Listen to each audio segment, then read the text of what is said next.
আসসালামু আলাইকুম শিক্ষার্থীরা, আজ আমাদের 2020-21 সেশনের দ্বিতীয় ক্লাস। আমি তোমাদের সিলেবাস এবং প্রশ্নের মানবন্টন আমাদের এইচএসসি 2020-21 হোম সায়েন্স গ্রুপে দিয়ে দিয়েছি। যদি তোমাদের প্রশ্নের মানবন্টন নিয়ে কোনো কিছু জানার থাকে বা বুঝতে অসুবিধা হয়, আমাকে গ্রুপে জানিও, আমি তোমাদের আবার বুঝিয়ে দিব। আজ আমরা প্রথম পত্রের প্রথম অধ্যায় গৃহ ব্যবস্থাপনা পড়ব। আদিম মানুষ পৃথিবীতে এসে প্রথমে যে কয়টি বিষয়ে অভাব অনুভব করেছিল তার মধ্যে একটি হলো আশ্রয়। পরিবারের আশ্রয় স্থান হলো আমাদের গৃহ। একজন মানুষ জন্ম থেকে মৃত্যু পর্যন্ত গৃহে অবস্থান করে। এখানেই মানুষ জীবন ধারণের সকল সুযোগ সুবিধা ভোগ করে। এমনকি লক্ষ্য ও উদ্দেশ্য অর্জনের জন্য গৃহের গুরুত্বপূর্ণ ভূমিকা রয়েছে। পরিবারের সদস্যদের চাহিদা অনুযায়ী সকল জিনিসের যোগান দেয় এই আমাদের গৃহ ব্যবস্থাপনা। যে কোনো প্রতিষ্ঠান চালানোর জন্য যেমন ব্যবস্থাপনার অপরিহার্য, ঠিক তেমনি আমাদের এই পরিবার নামক প্রতিষ্ঠানটি চালানোর জন্য ব্যবস্থাপনার প্রয়োজন রয়েছে। একটি পরিবার তার সীমিত সম্পদ ব্যবহার করে তার বিভিন্ন সমস্যা মোকাবেলা করার জন্য একটা সিদ্ধান্ত গ্রহণ করতে পারে। আমাদের যে কোনো যেখানে কতগুলো লোক একটি সাধারণ লক্ষ্য অর্জনের জন্য সংবদ্ধ হয়, সেখানেই কিন্তু আমাদের ব্যবস্থাপনার প্রয়োজন রয়েছে। বিভিন্ন সময়ে দার্শনিক ও বিশেষজ্ঞগণ গৃহ ব্যবস্থাপনা সম্পর্কে বিভিন্ন ধারণা কাঠামো প্রদান করেছেন। শিক্ষার্থীরা, এসো আমরা কিছু দার্শনিক এবং বিশেষজ্ঞদের সংজ্ঞা এবং ধারণা কাঠামো চিত্র স্ক্রিনে দেখি।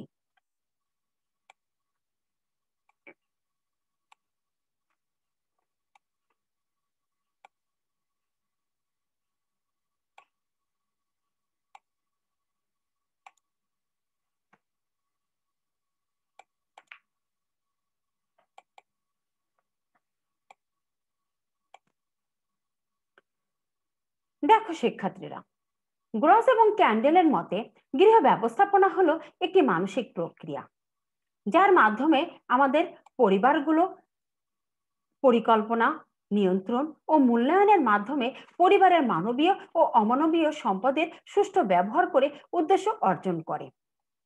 এখানে মানবীয় সম্পদ আর অমানবীয় সম্পদ কোনগুলো সেগুলো আমরা জানি। মানবীয় সম্পদ হলো সময়, শক্তি, জ্ঞান, দক্ষতা, কর্মক্ষমতা, এগুলো। আর অমানবীয় সম্পদ অর্থ, জমি, বাড়িঘর, অলংকার, সামাজিক সুযোগ সুবিধা, এগুলো। এখানে দেখো আমরা সম্পদ ব্যবহার করছে এবং পরিকল্পনা, নিয়ন্ত্রণ এবং মূল্যায়ন করছে। পরিকল্পনাটা কি? পরিকল্পনা হলো ভবিষ্যতে কি করতে হবে তার একটা অগ্রিম সিদ্ধান্ত গ্রহণটাই কিন্তু আমাদের পরিকল্পনা। আর নিয়ন্ত্রণ হলো আমাদের পরিকল্পনা অনুযায়ী কাজ হচ্ছে কিনা সেটা আমাদের দেখা। মূল্যায়ন, মূল্যায়ন হলো কাজের ভালো মন্দ দিক বিবেচনা করা। মানে আমরা কি বলছি গৃহ ব্যবস্থাপনা সম্পর্কে, যে গৃহ ব্যবস্থাপনা হচ্ছে একটা মানসিক প্রক্রিয়া, যার মাধ্যমে আমাদেরকে হচ্ছে পরিবারগুলো পরিকল্পনা, নিয়ন্ত্রণ, মূল্যায়ন করার মাধ্যমে আমাদের পরিবারের মানবীয় এবং অমানবীয় সম্পদগুলো আমাদের সুষ্ঠু ব্যবহার করে উদ্দেশ্য অর্জন করছে। গ্রস এবং ক্যান্ডেল খুব সহজ ভাষায় বলেছেন, তুমি যা চাও তা লাভ করার জন্য তোমাদের যা কিছু আছে তা ব্যবহার করাই গৃহ ব্যবস্থাপনা। আমরা এখানে একটা ছবি দেখি। দেখো, এই যে গৃহ ব্যবস্থাপনা হলো একটা মানসিক প্রক্রিয়া। অবশ্যই মানসিক প্রক্রিয়া, আমরা পরিকল্পনা, নিয়ন্ত্রণ, মূল্যায়ন কিন্তু আমরা শারীরিক ভাবে না, আমরা মানসিক ভাবেই নেই।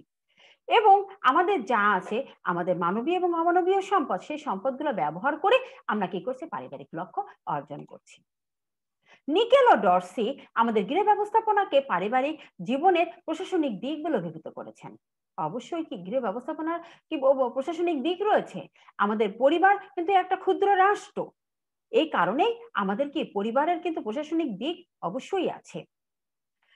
আরো বলেন যে পরিবার লক্ষ্য অর্জনের জন্য মানবিক ও পার্থিব সম্পদ সমূহের পরিকল্পনা করা, নির্দেশনা প্রদান, আমাদের পথ প্রদর্শন, সমন্বয় সাধন ও মূল্যায়ন এবং গৃহ ও গৃহের বাহিরে ব্যক্তিগত, পারিবারিক, দলীয় সম্পর্ক সুষ্ঠুভাবে গড়ে তোলার প্রচেষ্টা হচ্ছে আমাদের গৃহ ব্যবস্থাপনা।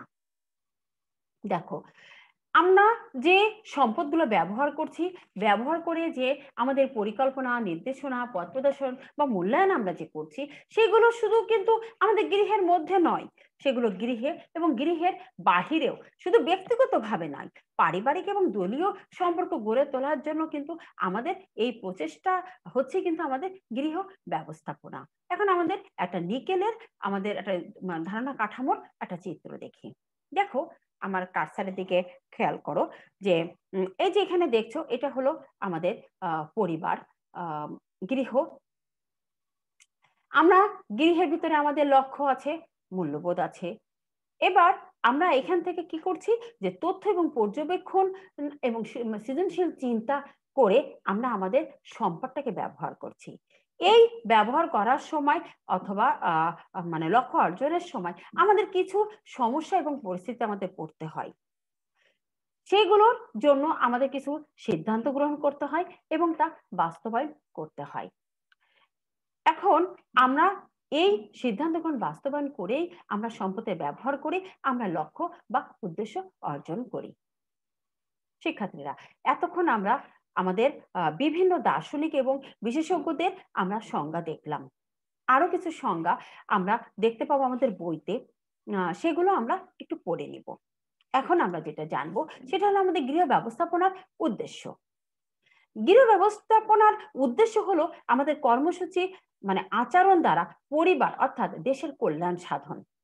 দেখো, যদি আমাদের পরিবারের সদস্যদের কর্মসূচি আচরণ যদি ভালো হয়, তাহলে আমাদের পরিবার কিন্তু অবশ্যই কি উপকৃত হবে, সেই সাথে আমাদের দেশও উপকৃত হবে। আবার যদি কর্মসূচি আচরণ যদি খারাপ হয়, তাহলে আমাদের পরিবার কিন্তু উপকৃত হবে না, আবার সেই সাথে সেই প্রভাবটা পড়বে আমাদের দেশের উপর। আমাদের মানুষ তার জীবনের প্রতিটা ক্ষেত্রে কিন্তু ব্যবস্থাপনার যে জ্ঞান দক্ষতা প্রয়োগ করছে, সেই জ্ঞান দক্ষতা প্রয়োগ করে কিন্তু তার সাফল্য অর্জন করছে। এই সাফল্য আমাদের বয়ে নিয়ে আসছে কিন্তু কল্যাণ, শান্তি ও আমাদের সমৃদ্ধি। আমরা এখন কিছু পয়েন্ট দেখি গৃহ ব্যবস্থাপনার উদ্দেশ্য কেন।